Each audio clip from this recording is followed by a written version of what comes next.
Hello बच्चों, कैसे हैं आप? उम्मीद करती हूँ आप बढ़िया और एकदम मज़े में होंगे।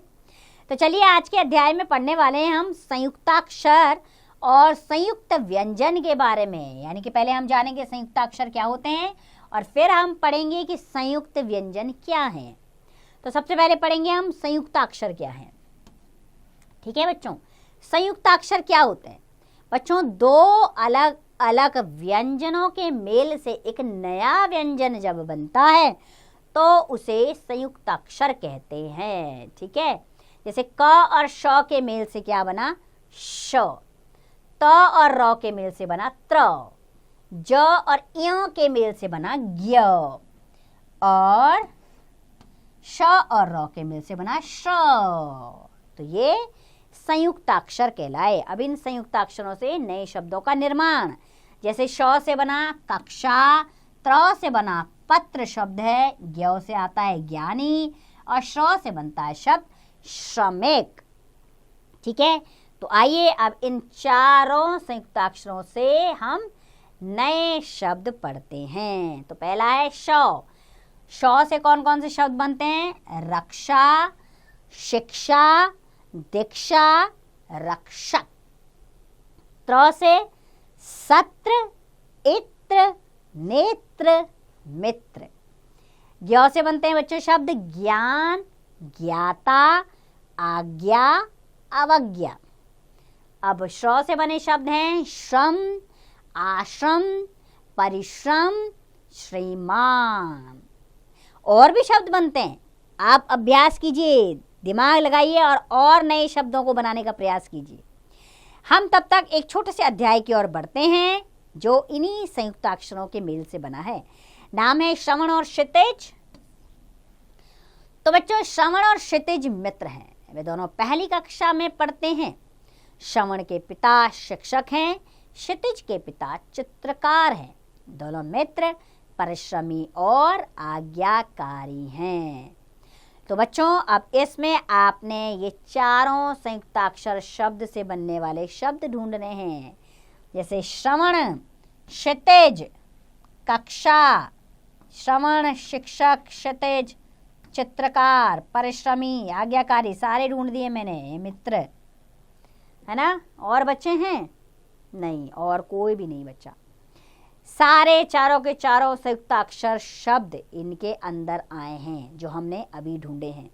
इसी तरह आपने भी कोई भी अध्याय लेकर इन शब्दों को ढूंढने का प्रयास करना है जो संयुक्ताक्षर शब्दों से बने हों, यानी वर्णों से मिलकर बने हों। चलिए हम आगे बढ़ते हैं।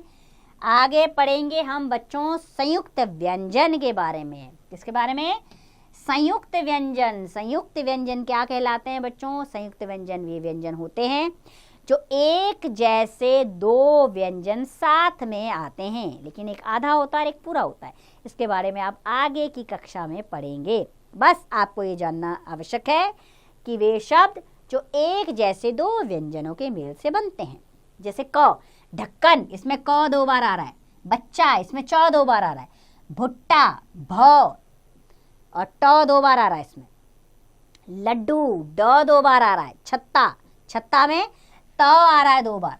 गन्ना, न 2 बार आया है इसमें। कद्दू, इसमें द आ रहा है 2 बार। ठप्पा, इसमें प आ रहा है 2 बार। गुब्बारा, इसमें ब आया है 2 बार। प्याज, प्याज में देखो आधा प और य के मेल से बना है। इसमें 2 अलग अलग व्यंजन आए हैं। ये भी संयुक्त व्यंजन में आते हैं, लेकिन एक आधा और एक पूरा होना चाहिए। आधा क्या होता है?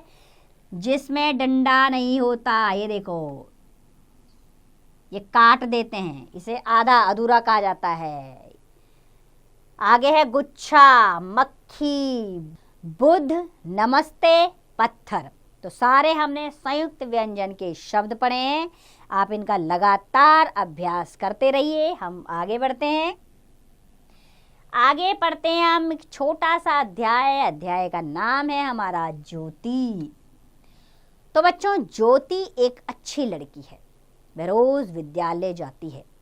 उसकी अध्यापिका उसे बहुत प्यार करती है क्योंकि वह सबकी आज्ञा का नित्य पालन करती है। कक्षा के सभी बच्चे उसके मित्र हैं। वह बहुत परिश्रमी है। अब इसमें आपने संयुक्त व्यंजन ढूंढने हैं जैसे ज्योति, अच्छी, विद्यालय, आधा और पूरा ध्यान रखिएगा, प्यार, और भी है, और भी है। अब वो और क्या है वो आप ढूंढेंगे। ठीक है, मैं आगे बढ़ती हूँ एक छोटी सी कविता की ओर, इसका नाम है बूंद। बैठ गई नन्हे पत्तों पर आसमान से आकर बूंद, हवा चली तो झूम रही है जाने क्या क्या गाकर बूंद। मोह रही है मन बच्चों का इंद्रधनुष दिखलाकर बूंद, थक कर आकर लेट गई है कोमल घास बिछाकर बूंद। बिछड़ी बादल से पर खुश है, बिछड़ी बादल से पर खुश है, सबकी प्यास बुझाकर बूंद। अब क्या करना है इसमें, आपने फिर से संयुक्त व्यंजन, संयुक्त अक्षर इसमें अंदर ढूंढने हैं आपने।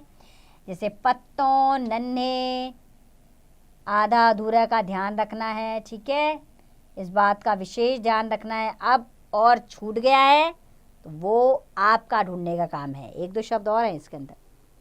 ठीक है, मुझे तो दिख गए हैं, अब आपने देखना है कि आपको दिख रहे हैं कि नहीं दिख रहे। आपको दिख गए तो बस समझ लीजिए आप परफेक्ट बन गए।